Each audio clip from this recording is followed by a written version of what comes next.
Truly, Jimmy, we must ask for what we need. Thank you both. That song was a blessing and a message and a power. Psalm 118 declares, "This is the day the Eternal One has made.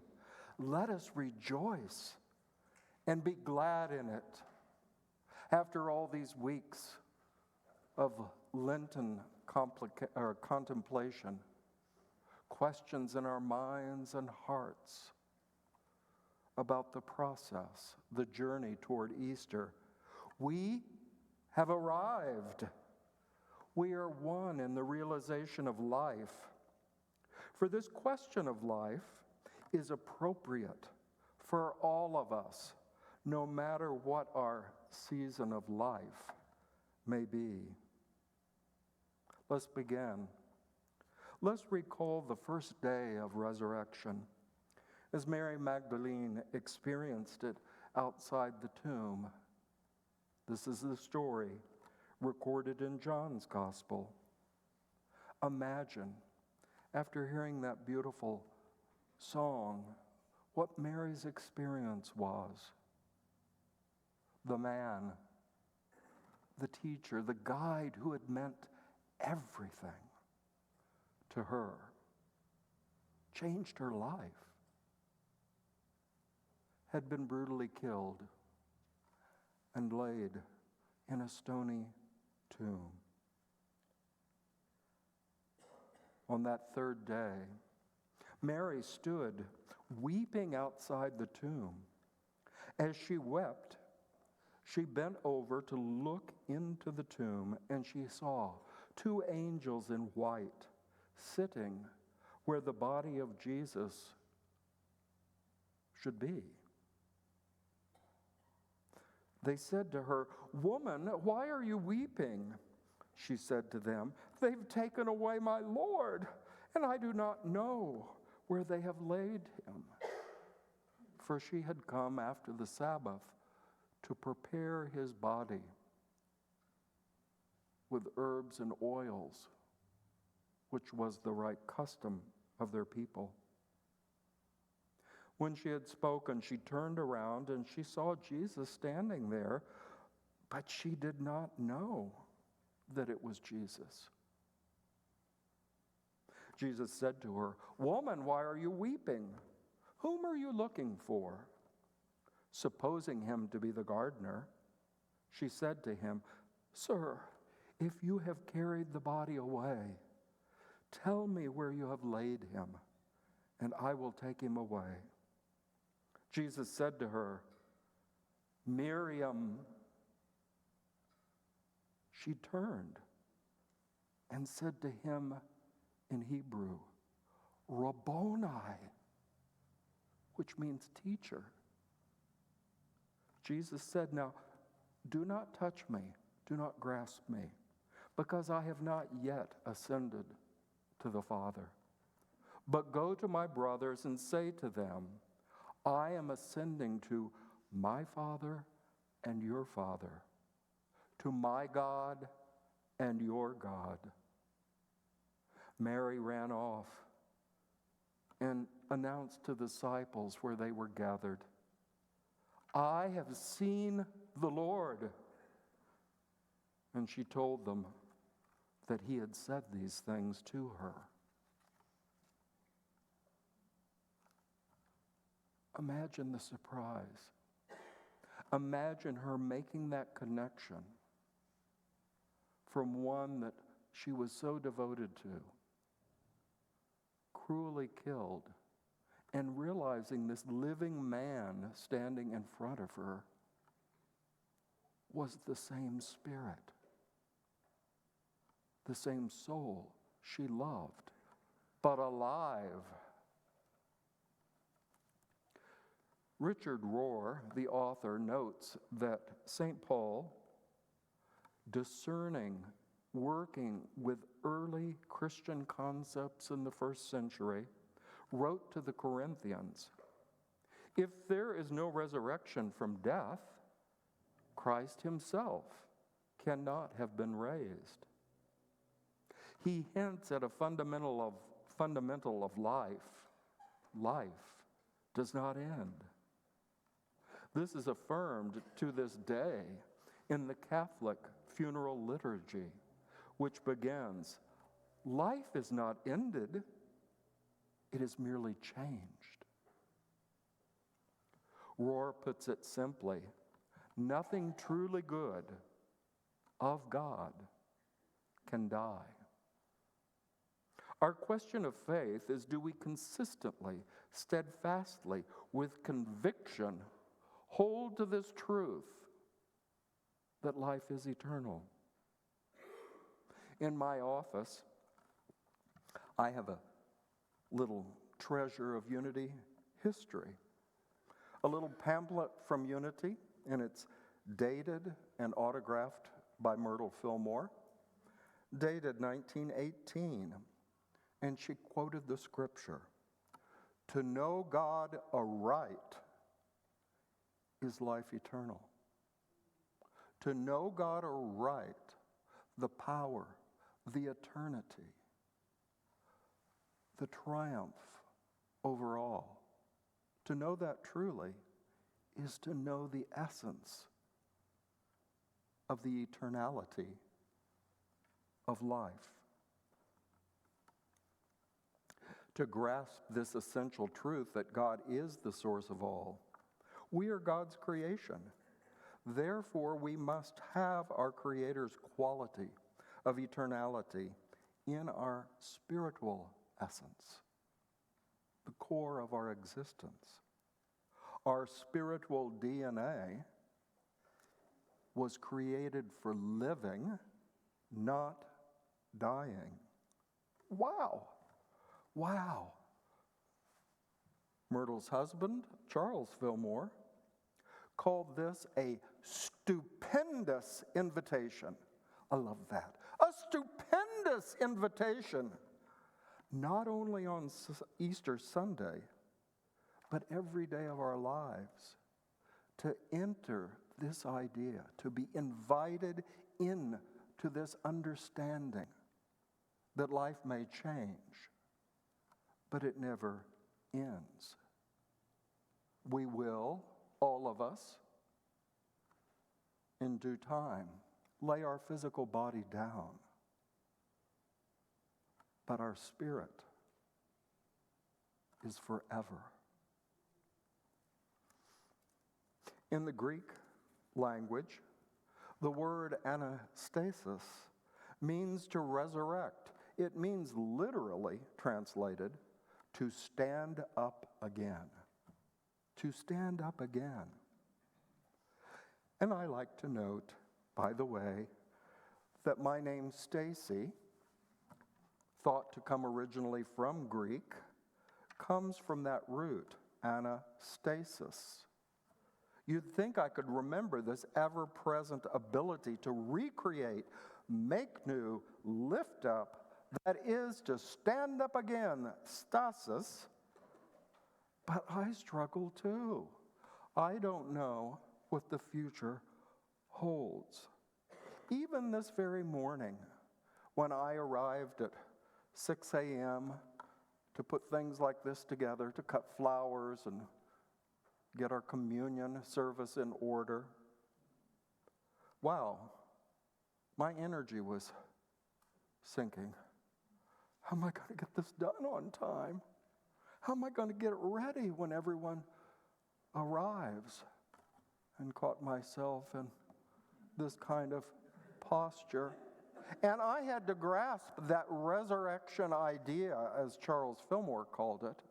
I had to grasp it and affirm the life and the power that something will lift me up to meet the need of the moment.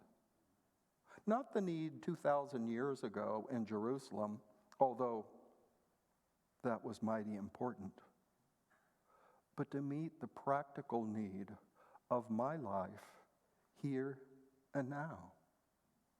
There's no point in reading the scriptural stories, hearing amazing music, doing the traditions of Easter Sunday morning in what we choose to wear and how we get to church, and we're given lots of flowers.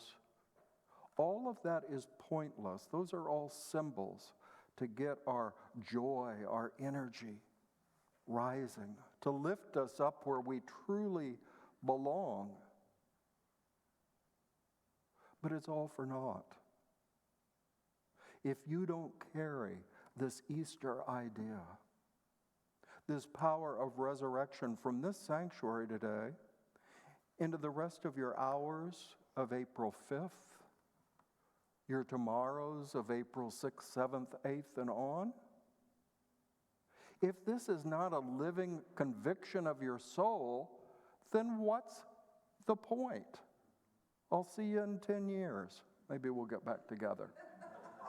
We've got to find a way to make this practical and real. The Fillmores called the Unity teaching. They did not claim that it was special revelation or unique to the world. It was just the way they were working in their lives, and then thousands gathered around them in the coming years. And said, I want to work with that idea too. I want to practice what they called practical Christianity. A Christianity that was more than theology, more than doctrine, more than the Bible, more than ordained ministers, but an idea that goes to the very core of your soul, that says, I can face life, even unhappy times, violent times, times that bring us to tears and suffering. But know that that power to lift me up is always available to me. Charles' second wife, Cora Fillmore, wrote an affirmation, 100 years ago now, and I like it. It says, Jesus Christ is now here raising me to his consciousness of life, of love, of wisdom, of power. You can go on and on with it, but to know that power is here now, is always with you. That's a stupendous invitation to enter into this idea of healing, transforming, forgiving, renewal, life. Rudolf Steiner exclaimed also a century ago, what would this Easter thought be if it could not become a living reality? That is, become practical experience in our daily lives. That's what it's all about. That's the seed idea contained in all the gospel accounts of the resurrection, in all the stories you may have heard growing up in this church or that. The seed idea. Christ lifts me up where I belong, when I'm struggling, when I'm crawling, when I'm failing, when I'm in doubt. I am lifted up.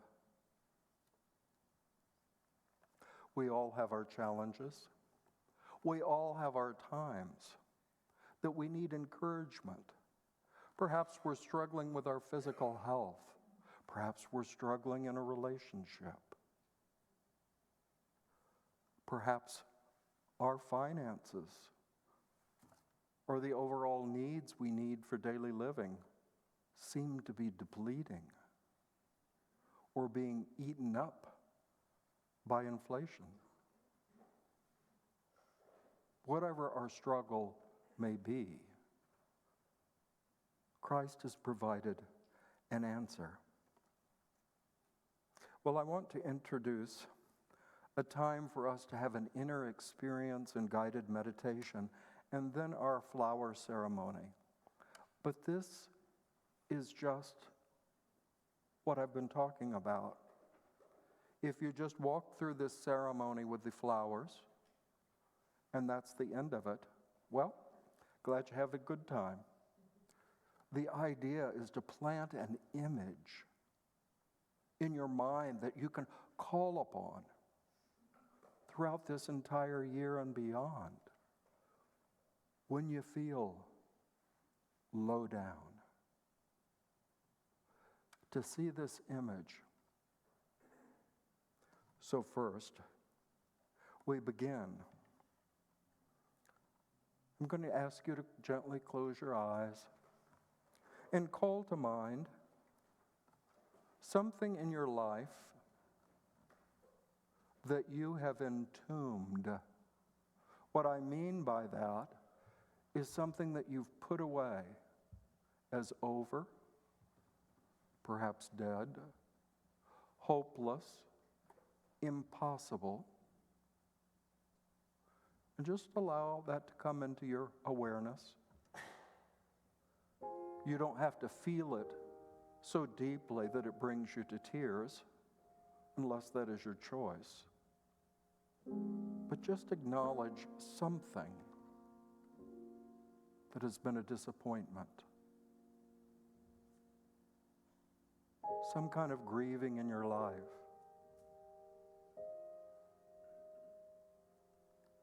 And imagine this infinite power of Christ, stronger than all creation,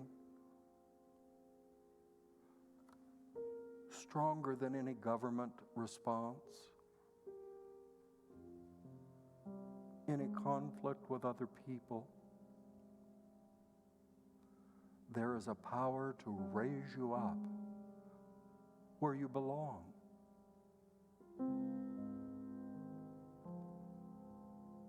And right now we create an image as if you've placed this disappointment, this struggle in your life, as if you've placed it in a stony tomb, perhaps like the gospel image, the tomb that held Jesus. Now imagine a beautiful sign of life, in this case, a flower. Amazing color and form. It just brings delight to your heart. And see yourself bringing that flower to the stony tomb.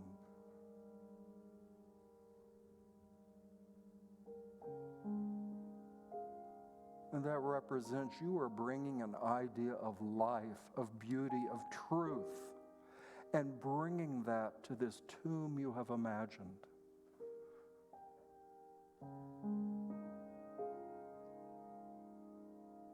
And see that conjunction.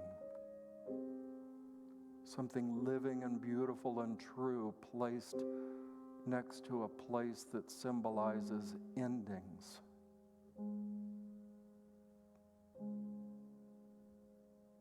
And see that desire of your heart, that dream, that career, that relationship, that possibility you had given up on. And let that beautiful bloom remind you of life, possibility, renewal.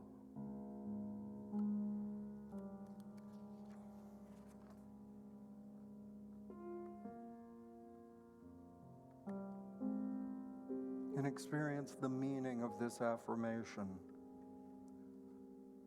The risen Christ comes into my sorrowing heart, my questioning mind, my faltering will, to reveal to me how the slain and buried good can take on new form from the eternal source. My love, my desire, my joy can rise again if I plant this seed of the resurrection idea that life will forever renew, although it may change, and I may have to look for its new form, I will again find my delight in loving, in being loved, in selfless service to others, in creative arts, and an abundance of all I need for a meaningful life. It is all possible. It is all promised if we will hold fast to that living blossom of our life and the joy and the beauty and the truth that it brings to us.